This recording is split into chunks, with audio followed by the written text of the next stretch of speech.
Okay, welcome to Conversations with CAGT. We are so excited to be back. We'll be broadcasting every first and third Tuesday of the month. So this is the first Tuesday of September. So we are excited for you to join us this evening. A couple quick announcements before I introduce our guest and give her the reins for this conversation. CAGT conference is coming up very quickly. I mean, it feels like July outside, but it is in fact the first week of September. And whether it feels like fall or not is fast approaching and about 6 weeks out from the CAGT conference, 6 or 7 weeks. So we just want to remind you that early bird registration for the conference closes on September 16th. That gives you a little discount for attendance. And also, I don't know the status of the room block, but we did have a room block, but I know that they're filling up quickly. So for that conference at the Embassy Suites. So if you are interested in attending CAGT, remember to hit up that early bird registration before the 16th. That's just about a week and a half away. Other notes about the conference, the art contest for students, and we have all the different various age groups. Submissions are due September 19th, and you can find more information about that on coloradogifted.org. Also, we're doing something new this year, incorporating a little technology and providing students an opportunity to showcase different talents other than artwork. So if you are so inclined and you have a student who loves making TikToks, we are looking for a TikTok style video, about 10 to 15 seconds, showcasing your student's talent, whatever that may be. It could be dance, it could be music, it could be spoken word, anything that they do not have the opportunity to showcase through an art contest. We would love to see all the talents of students across Colorado. So more information about that is also available on our website. And there's a flyer as well that has been distributed. October 2nd is the deadline for that video to be submitted. More information is on the flyer about how to submit that video. And last but not least, before we get on with the show, one more quick update about CAGT. We had Christina Collins on the docket to do a keynote, and turns out she has a prior commitment with none other than NASA. So we needed to find somebody to take her spot as a keynote, and we called on our good friend Colin Seal, and he was gracious enough to accept our invitation to do a keynote and signature series session at our conference this fall. We had him on the virtual conference a couple of years ago when we were closed down with COVID, and he was incredible, engaging, and wonderful. And we are so excited to have him back live and in person this year. So again, thank you for joining us. I hope that all those updates were helpful to you. If you have any other questions about the CAGT conference, please utilize our website at coloradogifted.org. Tonight, so no more stalling here. Tonight, we are bringing you Dr. Della Remack. And Della has served gifted learners of all ages in public education and nonprofit and private sector. And she's also the creative conductor of a startup. She holds a doctorate focused in equity and believes in creating and simplifying and connecting for transformational change. And that's kind of what she's going to talk about tonight as she shares with us portfolios for universal consideration. So without further ado, Della, I'm going to go ahead and turn it over to you. You can feel free to share any more information about yourself and share your slides. Thank you so much, Miranda. I'm so happy to be here. Thank you for having me.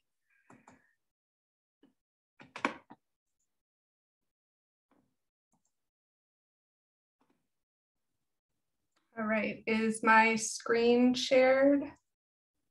Wonderful.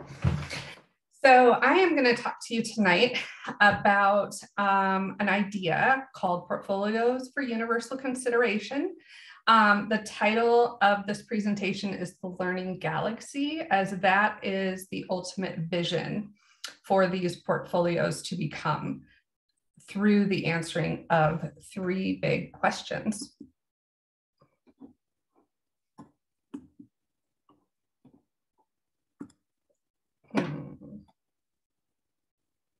I don't know why this isn't, there we go.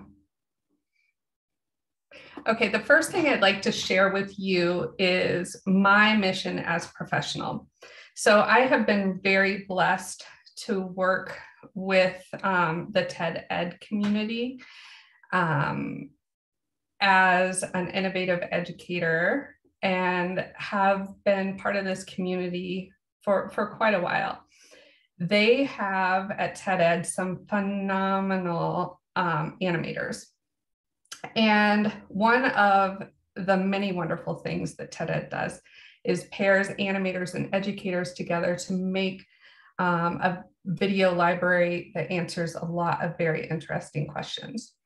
Well, I've been inspired by them on multiple occasions and was taught how to do stop motion animation from them. So this animation of my professional mission that you're about to see is about 1 minute and took me about 6 hours to make. So I'm definitely an amateur, but this should give you a little bit more perspective about where I come from.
Okay.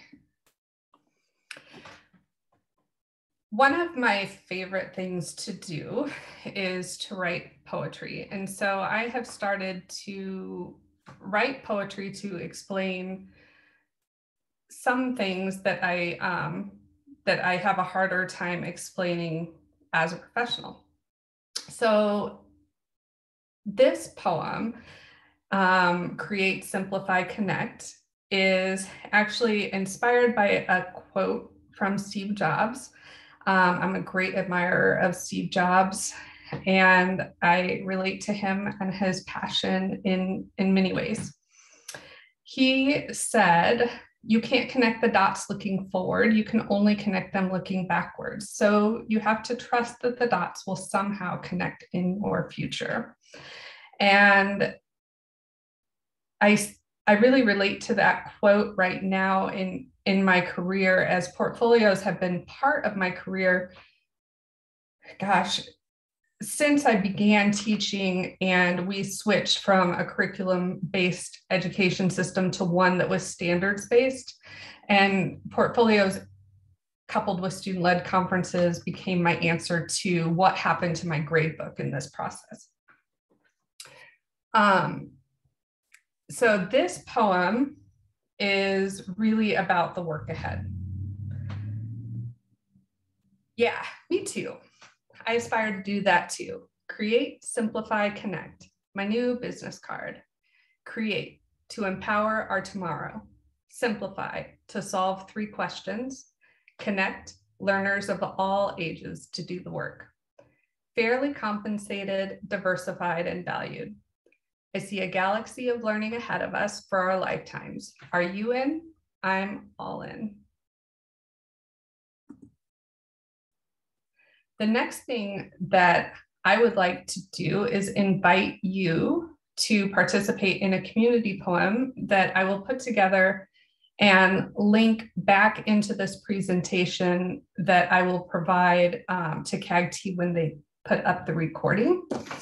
And to participate in this community poem, what I would like you to do is go to the discussion, and we're going to post the link to the form in the discussion. And we'll take just a couple of minutes to answer a few questions that are in this form. And let me go through them really quickly. I don't want you to take too much time thinking about each question. Answer what comes quickly to your mind. So the first question is, using 1 to 5 words, what is your greatest strength? Describe imagination in 1 to 5 words. Describe peace in 1 to 5 words. In a sentence or less, what makes you excited about the future? And then if you would like your name credited as a co-author of the poem, please include it here. And if not, leave that blank. So I will play a little bit of music for us. And then is that in the discussion now? Let me see. Yes, I posted the form in the discussion a few minutes ago. Wonderful. Thank you so much. So we'll take about two to 3 minutes to fill that out.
And if you weren't able to finish it, I invite you to finish that and submit it at some point this evening, and I will go back in, take all of those submissions and put it into a community poem from this presentation.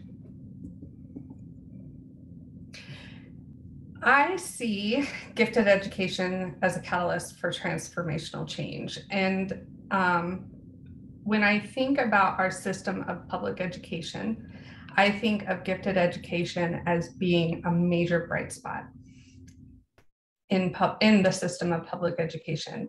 It is the part of public education that understands the power of strengths. It understands the power of gifts and talents, and of seeking out, identifying, and servicing the gifts and talents of our learners. Many, many strategies in gifted education are good for each and every learner. So that is something to keep in mind as we move forward as a system. It is it's a pathway to transformational change, using what gifted education knows to be true about servicing students. There are two very inspirational people in my life. Maddie J.T. Stepanek is a poet and peacemaker. And one of his quotes is from a poem that's called For Our World. There's a link to the website where his foundation is housed and his mother carries on his vision. This quote is, we are a mosaic of gifts to nurture, to offer, to accept. I love the idea of our gifts and talents being a mosaic and interweaving those gifts and talents for the good of humanity. I think that the idea of a mosaic is a beautiful representation of what we can be and should be as a society. The next thing I'm going to ask for you to do is to jump on Menta Meter. You can do so either by clicking on the link that Miranda is going to put into the Facebook live chat, or you can scan this QR code to be brought right to the Menta Meter. And just type in, what is one word for creativity?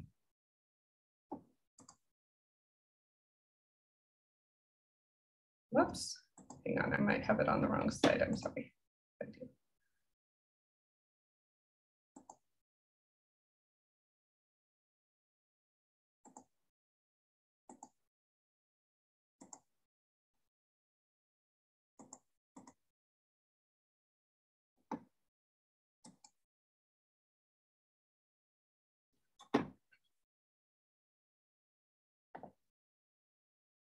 Make sure that opened up correctly.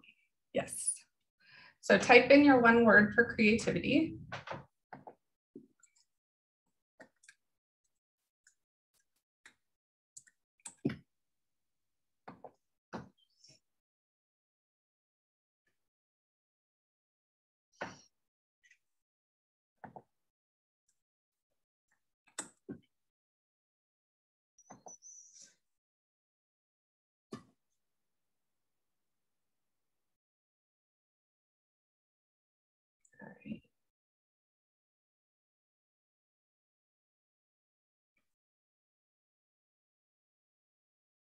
See a few more people joining. That's fabulous. Thank you. And you can type in as many words as you think of for creativity. Take just another minute or so.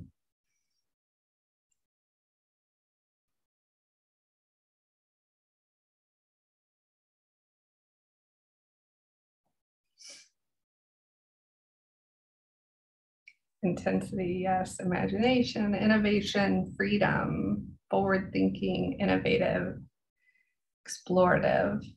These are all great.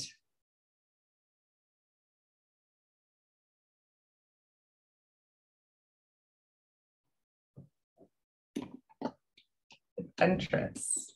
Wonderful. All right, and after the presentation, I will also pop this word cloud and the results of the other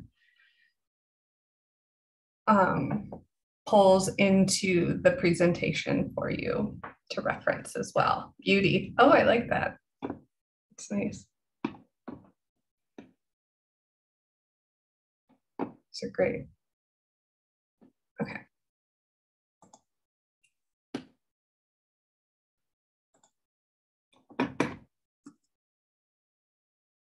Sir Ken Robinson is really my other inspiration. If you're not familiar with him and his work, has a TED Talk called Do Schools Kill Creativity? A lot of the work that I do is in honor of both Maddie J.T. Stepanek, poet and peacemaker, and Sir Ken Robinson, to honor their life and work. Sir Ken Robinson said, "There's a wealth of talent that lies in all of us. All of us, including those who work in schools, must nurture creativity systematically." I believe this with my whole heart. And I also believe in the importance of systemically changing things. If you look at this rainbow flower here, traditionally in gifted education, general intellectual ability or intellectual ability was kind of thought of as an umbrella for all of the identification areas. I've come to think of creativity as an umbrella in gifted education. Now and traditionally we think of gifted identification and services in general intellectual ability and in advanced academic aptitudes, like math and reading, writing, science, social studies. But gifted identification and services are so much more than that in Colorado, and that is according to our Exceptional Children's Education Act. World languages is also included as an advanced academic aptitude, but I like to pull that out separately because it can get lost too easily in the advanced academics, and it's a very important one to note. Leadership is a gifted identification area, and leadership does not always show with teacher-pleasing behavior, so keep that in mind. We need to channel our young leaders and get them on the right paths. Now, emotional intelligence is not an official identification area, but this is something that I think of as very important. And so I've included it here in this graphic. Talent aptitudes, those include visual arts, music, drama, dance, psychomotor, and psychomotor includes the athletics.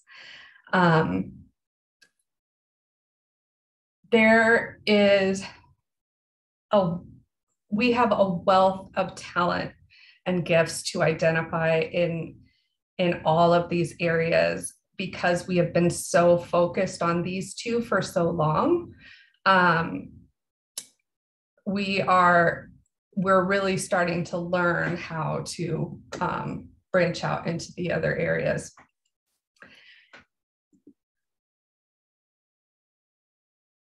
I wanted to share this other poem with you before I go into the concept of portfolios for universal consideration.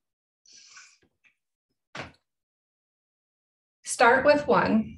All is too easily confused with none, and best with worst.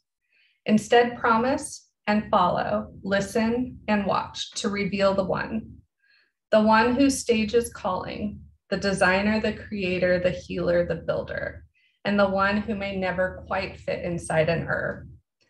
Pathways may be paved or blazed or bypassed or blocked as under construction. Defiance are not better nor worse. Think beyond and seek to understand, to engage and empower. Use AI with care to protect PII. Reveal the holes that matter. Atomize what numbs the brain and connect the dots to open doors.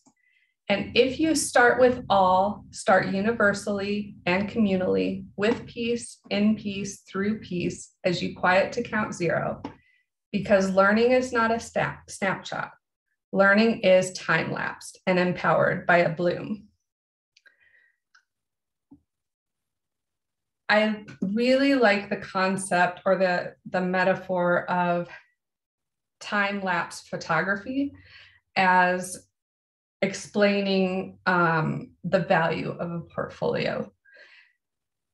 Just like a time-lapse photograph of a flower blooming, it doesn't happen immediately, but over time, you see the progress and you see the evidence of the bloom. Likewise, you may not see it in one snapshot of a portfolio, but over time, you'll see it.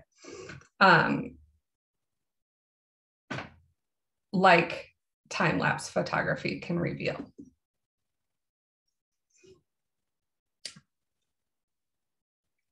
Now, as we're talking about our gifted identification areas, I would like to know, where do you see your strengths as falling?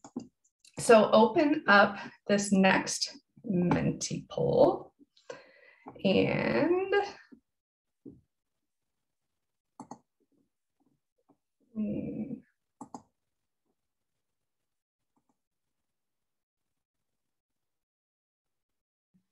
I think you might just have the two slides swapped. So if you go back to slide 7, you have the Menti for this one.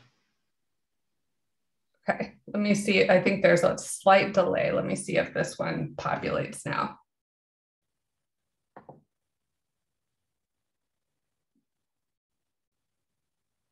Are you able to open this one? And I did link it in the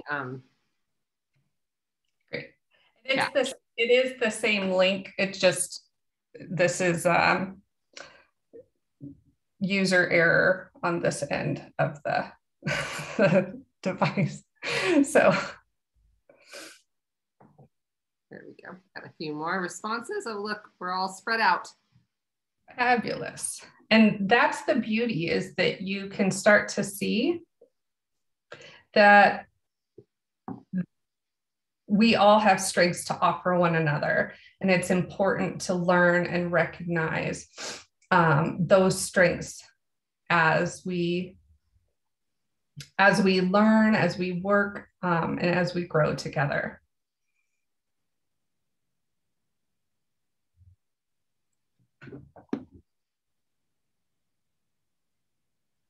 We have a few more viewers than this, but I wonder if some people just are like in their cars or making dinner right now and can't participate. Oh, I completely understand. Okay, so I wanted to talk about the purpose of portfolios for universal consideration and what that means exactly. So Simon Sinek has something called the golden circle, and I've started to think of the golden circle as a target or a dartboard. I think it's because I love the show Ted Lasso, and there's a scene of him playing darts, and he begins by saying, you know, he's been kind of underestimated his whole life. Now, with the why, or really the main purpose, is to nurture and interweave our talents and gifts. The how is going to be to develop the gifts and talents through gifted education for transformational systems change. And the what is to document evidence of strengths and possibilities using portfolios. Right now in Colorado, through the Exceptional Children's Education Act, we have support for universal screening. The way that universal screening currently works is using an ability or cognitive test to assess students in 2nd and or 6th grade to find out who we may be missing in gifted identification. So that's a universal screening. Universal consideration with portfolios takes universal screening into all of the identification areas. So the portfolios for universal consideration the idea is for each and every learner to get a portfolio to document evidence of strengths and possibilities. Now, each and every learner will not necessarily be identified as gifted according to state-determined criteria, but each and every learner will begin to understand their strengths, will begin to learn what their gifts and talents are through this process. So that is the idea of portfolios for universal consideration. It's essentially taking the concept of universal screening and expanding it to cover all of our identification areas, and begin to document the strengths, gifts, and talents in each and every one of our learners. So the short-term mission is to seek out the gifts, talents, and strengths of our learners using portfolios for universal consideration. And the long-term vision is to unite learners of all ages, including students, developers, and creatives, to answer 3 big questions, producing the learning galaxy. I'm going to go into that pretty quickly at the end here. The learning galaxy and bringing learners together with creatives and developers to do this work, that's a long-term vision, and it kind of steps into a more heavily technologically oriented world. This quote is by James Clear, who's the author of Atomic Habits. One of my coworkers is reading this book right now and has reminded me of the brilliance of this book. And one of the things that, well, this quote, the purpose of setting goals is to win the game. The purpose of building systems is to continue playing the game. He also says something along the lines of forget about goals, focus on your systems instead, because goals are going to have an endpoint.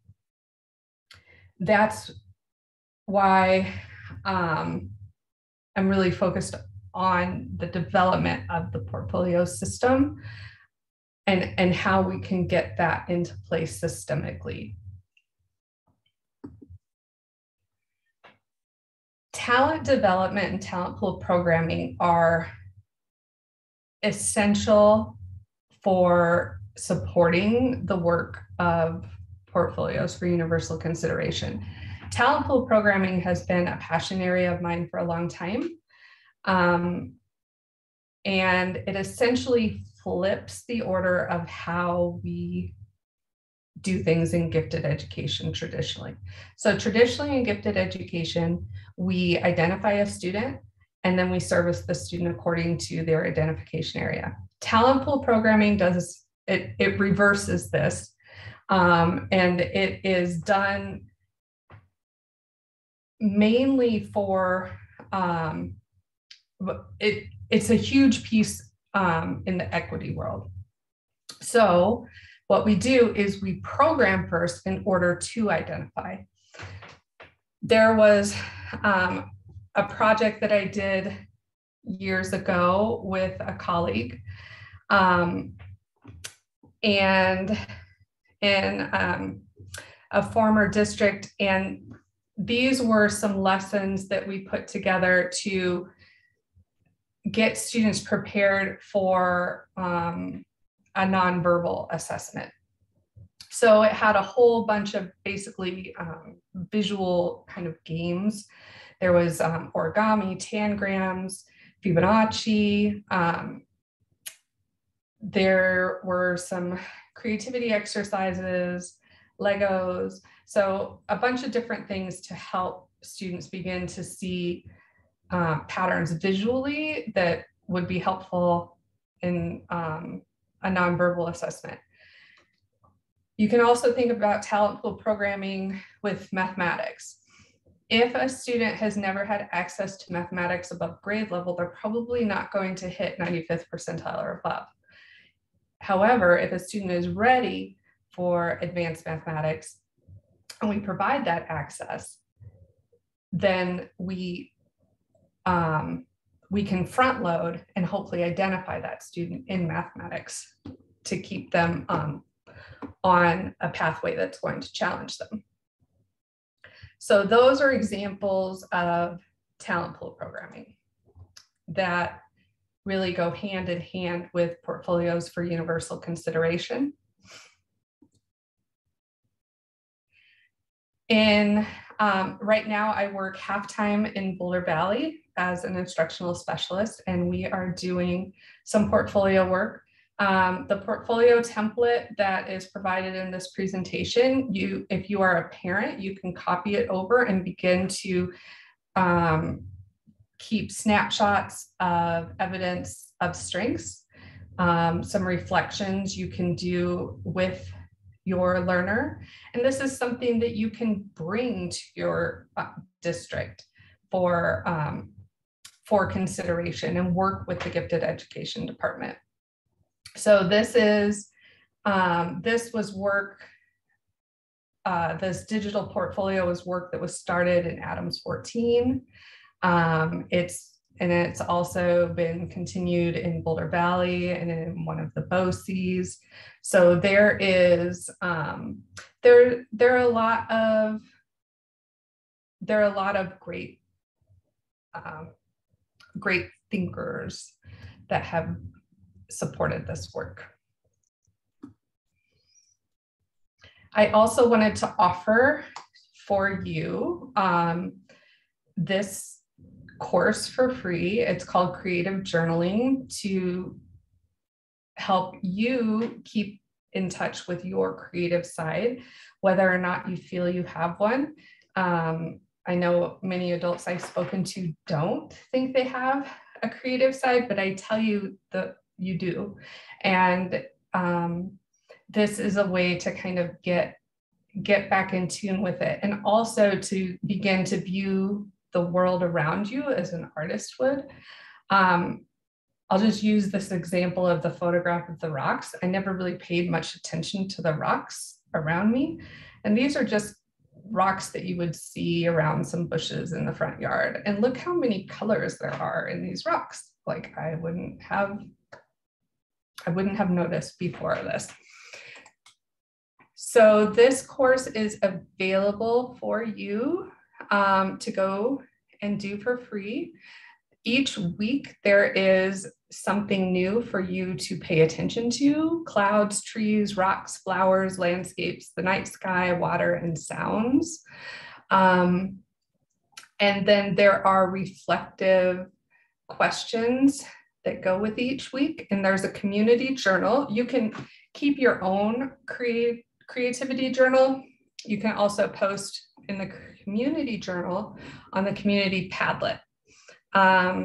And whatever posts come through, I do go through and make sure I approve them. But they're all right here, so you can see some different examples of how people are viewing each of these weeks. And then I'm going to talk very, very briefly about the Learning Galaxy. I mentioned that I've been blessed to be part of the TED Ed community for a long time, and I've also been exposed to a lot of really fascinating advanced technology. And I see right now where we are in the world of AI and machine learning and gaming and just the immersive reality experiences. I see a lot of them as focusing on happening presently. The idea of the Learning Galaxy is to take some of this amazing technology that's being developed and repurpose it for the purpose of preserving some of these learning moments. So the first question that I would love to bring students and developers and creatives together to answer is, how do we preserve sensible moments? So how can we preserve a portfolio of learning experiences that captures all of the senses, including emotions? So right now we have a digital portfolio, but there's also nothing that quite beats holding a child's piece of art. So how can we make that portfolio system real enough that you would be holding that piece of art, but it wouldn't necessarily take up space? And how can we access the technology to do that? How can we capture the smells, tastes, if relevant, of the learning experience? And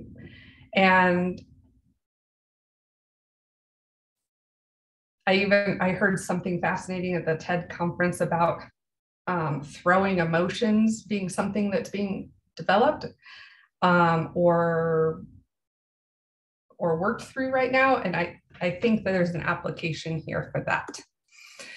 Universal communication. So how can the portfolio be communicated to another who does not use the same language? So not necessarily just translated, but how can it be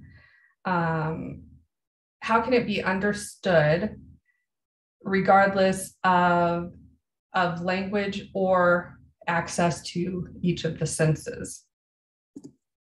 And then timeless accessibility. How can the learning be preserved to be experienced by all in the future?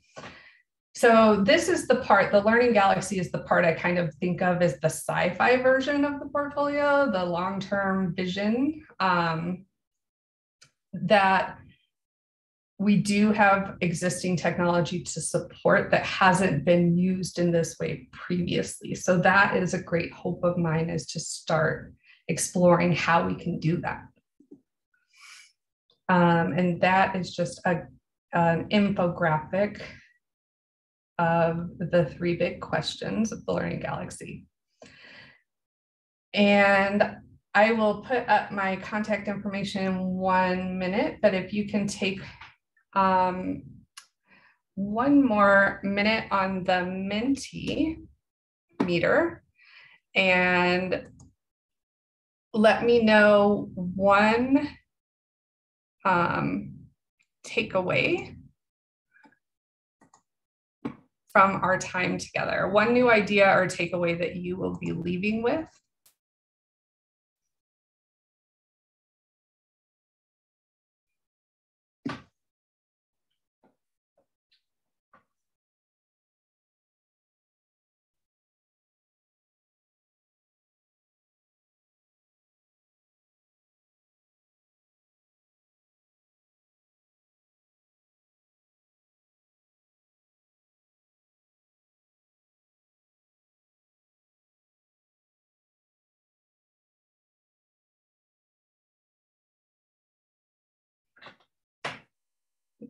Thank you.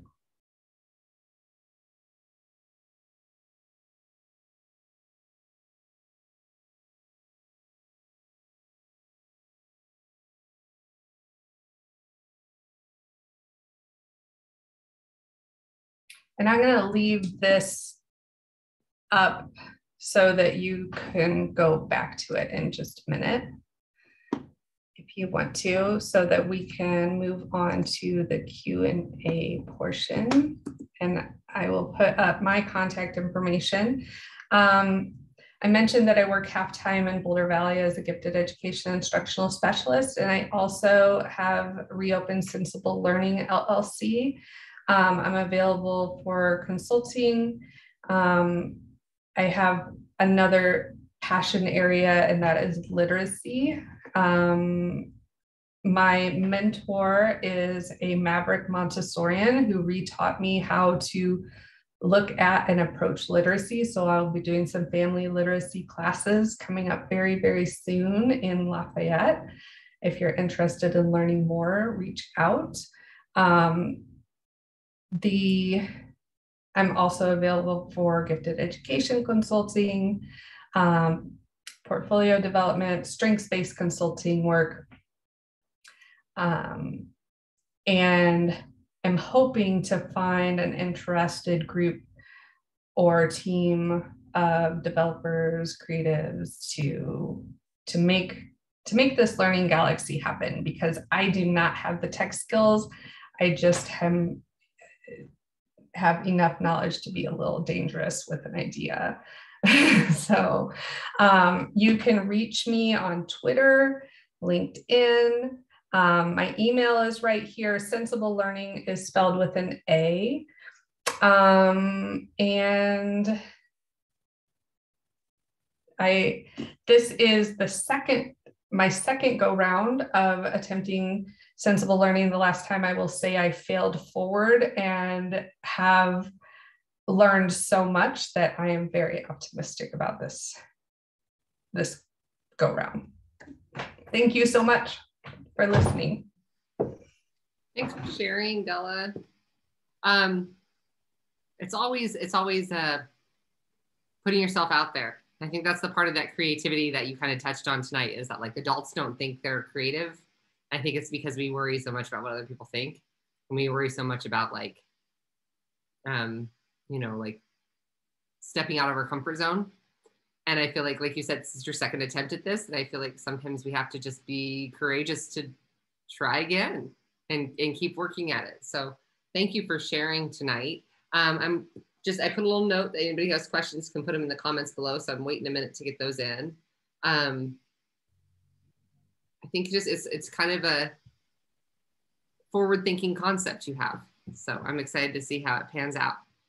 And I think portfolios, I think the more we stray away from the SAT at college level, the more we look at, I think it's going to become and we look at all these different means of identifying students and serving students. And I think it's going to become much more prevalent looking at this whole child piece. You mentioned emotional intelligence. So. And that, I'm really glad that you said that, because something that I forgot to mention is right now, the value of the portfolio as the student grows will be to show evidence of learning, will be to showcase strengths, gifts, and talents. But then they will also have this very, very powerful resource at graduation to use on a college application, to use at a job interview, or whatever their next steps in life might be that we can't even predict. So that will also be a major asset to the student in having a portfolio. Absolutely. Absolutely. I think, some high schools are getting in that way of doing these capstones. Kind of like a step in that direction. I think that the challenge is we have to kind of reframe our mindset and think about how we can make that happen within the world of standardized assessment and teacher and student accountability measures and those kind of things. And I think that's definitely, but I think it's something where students would find that more valuable. Feedback I get from students all the time is that the creative piece is missing, the opportunity to explore is missing. I recently took a job as an English teacher, and students say, well, I like to read. I just don't like to read what I'm told to read. Yes. It's that need for that creative outlet, that need for personal choice, that need for problem solving and exploration that I think sometimes we miss when we're trying to check all those boxes and get those scores up. I agree with you 100%. And the standards and gifted education standards can be a difficult fit with gifted education, as the standard is very binary, And there is a line of met and not met. And we have so many students that are so ready to go so far beyond that we can't let those standards hold them back. Yeah, absolutely. Absolutely. Oh, Jenny just posted, "You're the best. This is awesome. We are so excited to see how this grows." So that's really cool. Thank you. That's my sister. Oh, that's your sister. That's awesome. We don't have any questions yet, but I did put all the links that were in your slides, like the creative journaling one. I think that's huge. I think as adults, I think we always, and I've done this many times, I've got a journal, I've attempted, I get 2 entries in, and then I'm like, nah, I can't. I don't have the time. I don't have the creativity. I don't have, I look at it and like, I don't know what to write, but this idea of like observing what's around you, I think that's like also so therapeutic, right? Like calm down and look at the moon for a little while. Yes, it is. It's really wonderful. Or just go outside, take a walk, and pay attention to the flowers on your path. And maybe take a few pictures of them along the way. And maybe you'll see a bee in there, or maybe you just never know when you stop and you slow down what you might notice. And it's healing, and we need that right now too. Absolutely. I think we're all running that like stress level 200. And especially those of us in education, I think we're definitely feeling it right now. So thank you so much for being here this evening. And like I said, all the links are shared under discussion posts, but then you've already shared your presentation with me, so I will make sure that gets converted to a PDF so that we can share that on our website. So if you are interested in learning more about what Della shared tonight and you need a little bit more time with those links, or you want to go back and do some of those activities, honestly, Della, I feel like we could steal a couple of those as a language arts teacher, still a couple of those for a language arts class. And I think we could have some nice discussions around some of those prompts. But I think we'll go ahead and post this. And then if anybody needs to reach Della, she's got multiple means of contact right there. So I did check out her website. So go check out her website, check out her resources. And we're so happy to have you. And thank you for coming back, because you presented last year or the year before, right? I have not done a conversation with CAGT. You haven't? Okay, I thought you did it maybe with a partner at one point, but maybe not. No, this is my first time, so I really appreciate it. Yeah, we're so happy to have you. So if you want more information, check back in on that website in a day or two, and we'll have the links up and everything like that. I think just to real quick share who we're having next week. Looks like next week we have Stephanie Tolan. Is it a cheetah? Isn't that who did that? Is it a cheetah? Wasn't it Stephanie Tolan? Yes, it is. So that will be an exciting one as well. I think we've all kind of come up of age in gifted ed knowing about Stephanie Tolan. So I'm excited for that one. And again, if you have anything you need to reach out to Della, any questions about her organization and sensible learning, please feel free to reach out to her. That's why we do this, so we can share the information with everybody who are friends of CAGT. So Della, again, have a great night. Good night.